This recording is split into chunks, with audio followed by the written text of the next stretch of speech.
런천미트 세균 검출 소식 많은 누리꾼들이 클릭하고 있습니다. 네. 이 식품의약품안전처는 청정원 런천미트의 일부 제품이 식약처의 자가품질 검사 결과 세균 발육 시험에서 양성, 그러니까 부적합 판정을 받았다고 밝혔습니다.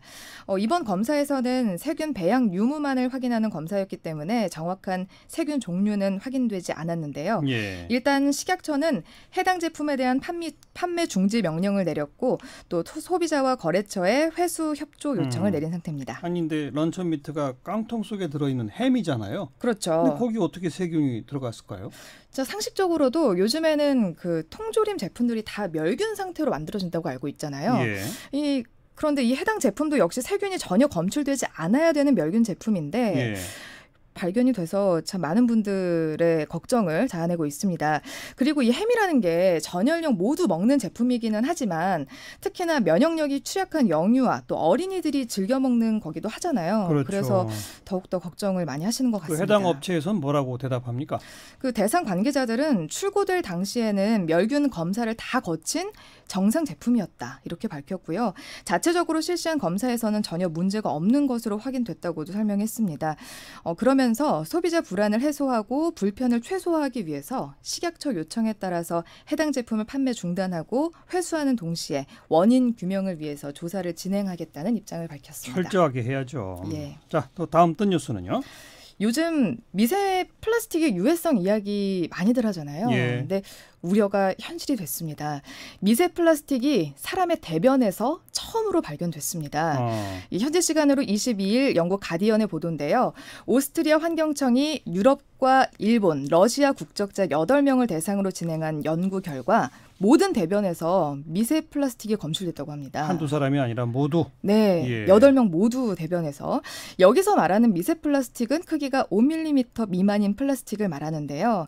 이전 연구들에서는 물고기의 소화기관이나 바다, 조류에서 검출된 적은 있었는데 인체에 유입되고 있다는 게 밝혀진 건 이번이 처음입니다. 유입 경로까지 혹시 밝혀졌나요? 이번 연구에서는 유입 경로까지는 밝혀지지가 않았습니다. 하지만 조사 대상자들은 보통 사람입니다. 채식주의자가 아니었고 8명 가운데 6명은 해산물을 먹었고 또 보통 사람들처럼 플라스틱 재질의 포장지에 들어있는 음식을 먹었고 또 플라스틱 병에 든 음료를 마셨다고 합니다. 예. 그래서 연구팀은 이번 연구 결과 이 인류의 50% 이상이 대변에 미세 플라스틱을 함유하고 있을 것으로 추정을 했는데요. 이번 연구를 이끈 한 연구원은 미세 플라스틱은 혈류와 림프계 또 심지어는 간으로 유입될 수도 있다면서 인체에 미세 플라스틱이 유입돼 있다는 것을 처음으로 밝혀낸 만큼 인류 건강에 어떤 영향을 미칠지 더 많은 연구가 진행돼야 된다고 말했습니다. 저도 보통 사람이고 채식주의자 아니고 해산물 먹었고 플라스틱 재질 포장지에 있는 거 먹었고 그죠? 대부분의 사람들이 그렇죠. 저한테도 있겠네요. 그죠? 그러니까요. 지금부터라도 줄이는 수밖에 없네요. 네. 또 다음 뜬 뉴스는요? 네, 노량진 수산시장입니다. 아침부터 검색어 상위에 랭크돼 있는데요. 노량진 수산시장의 현대화를 추진 중인 수협이 오늘 오전에 옛 노량진 수산시장 철거를 위해서 강제 집행을 시도했는데 상인들의 반발로 2시간 만에 무산됐습니다. 벌써 4번째 강제 집행 시도인데 4번째 다 무산됐다면서요? 그렇습니다. 하하. 지난해 4월 또 7월 그리고 지난달까지 모두 3차례 강제 집행이 시도됐었는데 똑같이 무산이 됐습니다.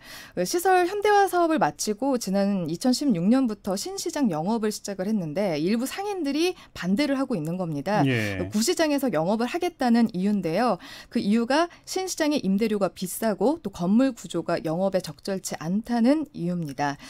또 한편 예수산시장 건물을 소유한 수협에서는 상인들이 타협안을 계속 거부하고 있다. 3년째 혼란을 자초하고 있다면서 예시장 폐쇄를 계속해서 강행하겠다는 방침을 밝혔습니다. 참, 여전히 타협이 안 되는 모양이군요. 네. 또 다른 뉴스요? 네. 오늘 누리꾼들의 관심을 가장 많이 받았던 검색어라고 해도 과언이 아닐 텐데요.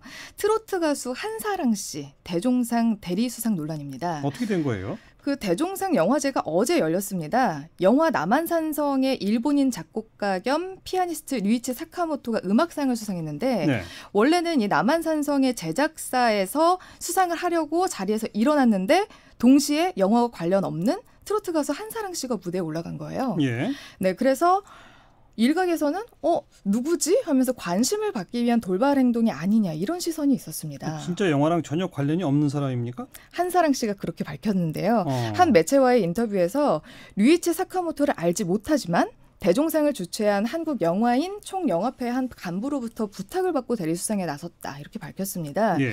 그런데 또 알고 보니까 오늘 대종상 영화제 조직위원회 측에서도 다시 밝혔습니다.